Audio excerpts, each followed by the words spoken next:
여러분, 중국 역사 속에서 가장 논란이 되는 여성들을 알고 계시나요? 그녀들은 아름다운 외모로 황제를 사로잡고 나라를 멸망으로 이끌었다고 전해지는 인물들입니다. 바로 중국 4대 악녀로 불리는 말희, 달기, 포사, 그리고 서시죠. 오늘 우리는 그녀들의 삶을 파헤치고 그녀들이 정말 악녀였는지 아니면 역사의 희생양이었는지 함께 알아보도록 하겠습니다. 말희. 춘추시대보다 훨씬 이전인 아득한 옛날. 기원전 16세기까지 존재했던 하나라 말기. 거리라는 포악한 왕이 백성들을 고통 속에 몰아넣던 그 시절 그의 곁에는 말희라는 여인이 있었습니다.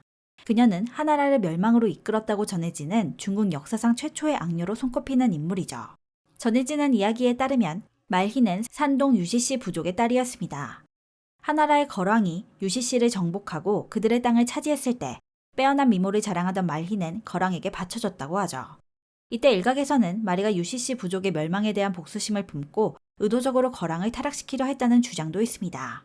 어쨌든 거왕은 말희의 아름다움에 넋을 잃고 그녀를 극진히 총애했죠. 마리가 원하는 것은 무엇이든 들어주었고 그녀를 위해 사치스럽고 화려한 궁궐을 지었습니다.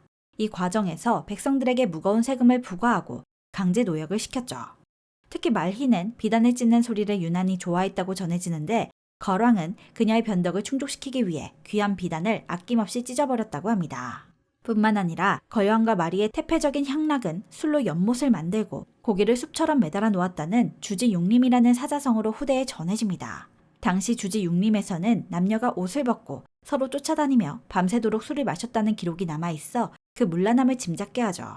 이러한 태폐적인 생활로 백성들의 원망은 더욱 깊어졌고 국정은 점점 더 혼란에 빠져들었습니다. 충신들은 거왕에게 간언했지만 바른 말을 하는 신하들을 잔혹하게 처형하기도 했죠. 나라의 기강은 무너지고 백성들의 불만은 하늘을 찌를 듯 높아졌습니다. 결국 상나라의 탕 임금이 거왕의 폭정을 보다 못해 군사를 일으켰고 민심을 잃은 거왕은 제대로 저항하지 못하고 패배하여 하나라는 멸망하게 됩니다. 말희는 거왕과 함께 도망쳤지만 결국 탕왕에게 붙잡혀 처형당했다고 전해지죠. 달기. 하나라가 멸망한 지 오랜 시간이 흐른 후 중국 대륙에는 상나라가 번성했습니다. 그러나 상나라의 마지막 왕인 주는 폭정을 일삼으며 백성들을 도탄에 빠뜨렸죠. 그의 곁에는 달기라는 여인이 있었는데 그녀는 주왕을 꾀어 더욱 악행을 저지르게 하고 결국 상나라를 멸망으로 이끌었다고 전해지는 요녀입니다. 달기의 출신에 대해서는 정확한 기록이 남아있지 않지만 유소씨 부족의 딸이라는 설이 가장 널리 알려져 있습니다. 주왕이 유소씨를 정벌하는 과정에서 아름다운 달기를 얻어 궁으로 데려왔다고 하며 그녀의 빼어난 미모는 주왕의 마음을 단번에 사로잡았고 주왕은 그녀에게 깊이 빠져 헤어나오지 못했죠. 주왕은 그녀를 위해 호화로운 궁궐인 녹대를 짓고 진귀한 보물과 음식을 끊임없이 바쳤습니다. 달기가 원하는 것은 무엇이든 구해주었고 그녀와 함께 밤낮으로 퇴폐적인 연애를 즐겼죠. 거왕과 마리가 했던 것처럼 술로 연못을 만들고 고기를 숲처럼 매달아 놓고 남녀가 벌거벗은 채로 그 속에서 뒹구는 주지육림을 다시 부활시켰습니다. 달기의 악행은 잔혹한 형벌을 고안해내는 데서 두드러졌는데 특히 포락지형은 그녀가 만들어낸 가장 악명 높은 형벌로 알려져 있습니다. 뜨겁게 달궈진 구리 기둥 위에 죄인을 올려놓고 타 죽어가는 모습을 보며 달기는 즐거워했다고 합니다. 충신 비간이 간언하다가 달기의 계략에 빠져 잔혹하게 죽었다고 하죠. 당시 비간은 성인이라는 소리를 들을 정도로 존경받는 인물이었는데 달기는 그 말을 듣고 성인의 심장은 구멍이 7개라던데 라고 말하며 직접 확인해보자고 부추겼다고 합니다. 그 말을 들은 주왕은 그대로 비간의 심장을 갈라 죽였죠. 결국 주왕의 폭정과 달기의 악행에 분노한 제후들이 주나라의 무왕을 중심으로 연합하여 상나라를 공격했습니다. 민심을 잃은 주왕은 제대로 저항하지 못하고 대패했으며 녹대에서 스스로 불에 뛰어들어 자결했죠. 달기의 최후에 대해서는 역사적 기록과 전설에 따라 다소 차이가 있습니다. 사마천의 사기에 따르면 달기는 주나라 무왕에 의해 살해되었다고 간단하게 기록되어 있으나 열려전에는 무왕이 달기의 목을 벤 후 그 머리를 백기에 달았다고 전해집니다. 또 전해지는 소설이나 전설로는 처형하려던 자들이 그녀의 외모에 홀려 처형시키지 못하자 늙고 고자인 참수인을 사용했는데 그 늙은이조차 순간적으로 거기가 서면서 참아 죽이지 못했다고 하죠. 결국 천으로 얼굴을 가리고 나서야 목을 벨 수 있었다고 전해집니다. 주나라 유왕의 왕후 포사. 포사는 앞선 마리 달기와 달리 좀 더 판타지적인 출생 이야기를 가지고 있습니다. 먼 옛날 2마리의 용이 나타나 입가에서 거품을 흘렸다고 합니다. 주나라의 선왕은 그 거품을 상자에 담았고 훗날 주나라 여왕이 통치하고 있을 때 용의 거품이 상자에서 뿜어져 나왔죠. 그 거품은 악취가 심해 없어지지 않았는데 주변 신하들은 더러운 것에는 지저분한 것으로 대항하라고 하여 월경하는 500명의 궁녀들을 모아 옷을 모조리 벗기고 소리를 지르게 했더니 용의 거품이 한 마리 도마뱀으로 변했다고 합니다. 그 도마뱀은 달아나다가 우연히 생리를 시작하지도 않은 어린 궁녀의 몸에 들어가 버렸고 수십 년 동안 잉태한 상태로 있다가 여자아이가 태어났다고 하죠.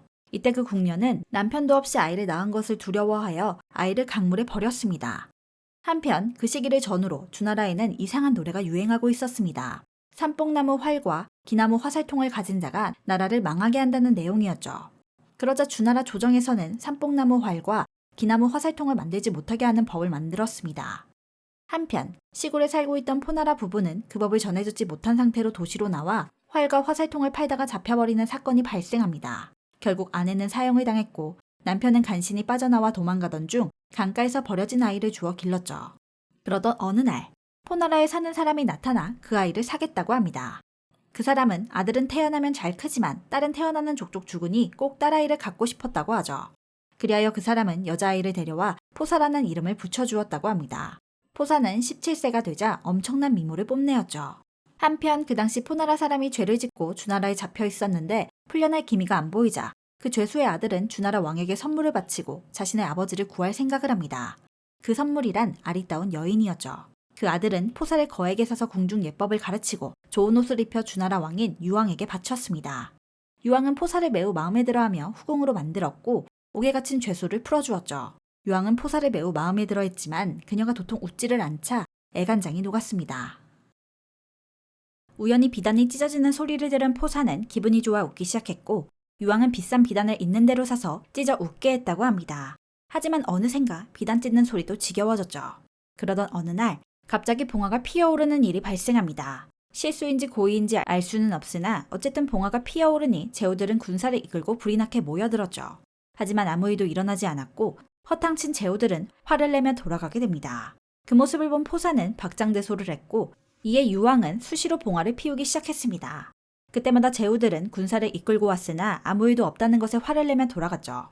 그 무렵 유왕은 포사를 왕후로 그리고 그의 아들 백복을 태자로 삼습니다.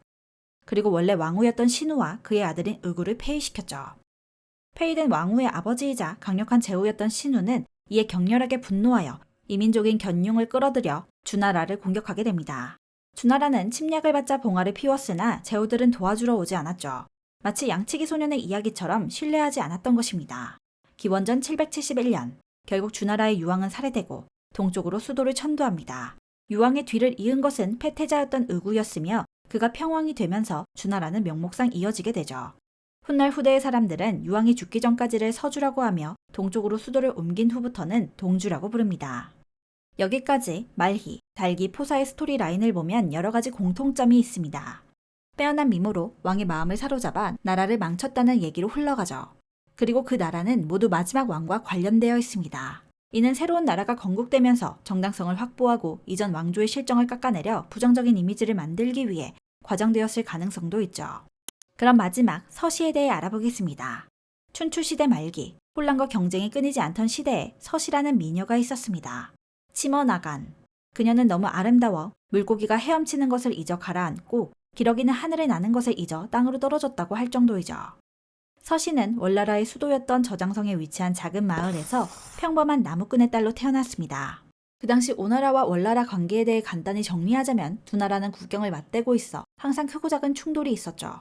그러던 중 오나라 왕 함녀가 손자병법을 저술했다는 손물을 등용하면서 매우 강성해집니다. 하지만 월나라 또한 약한 나라가 아니었습니다.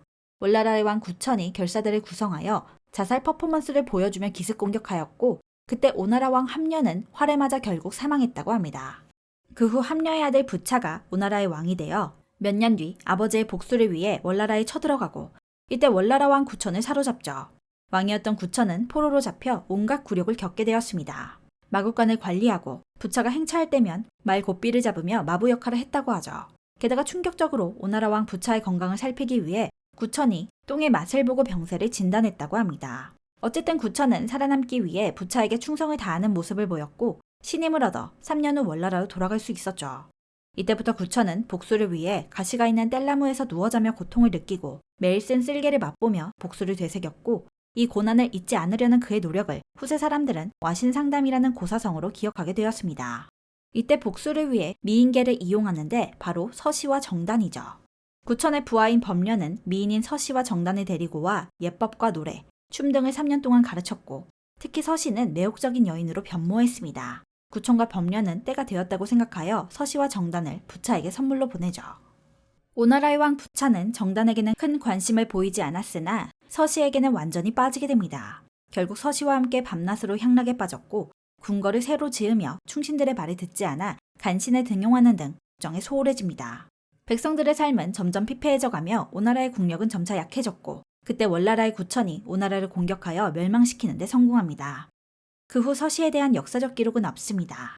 여러 가지 설과 전설로 남아있는데 서씨를 오나라에 보냈던 범려와 함께 은둔했다는 설이죠. 범려와 서씨는 사랑하는 사이였다는 이야기. 또 다른 설로는 월나라의 왕인 구천에게 죽임을 당했다는 이야기입니다. 구천은 서씨의 미모가 나라를 기울게 할 정도라고 생각해 강물에 빠뜨려 죽였다고도 하죠.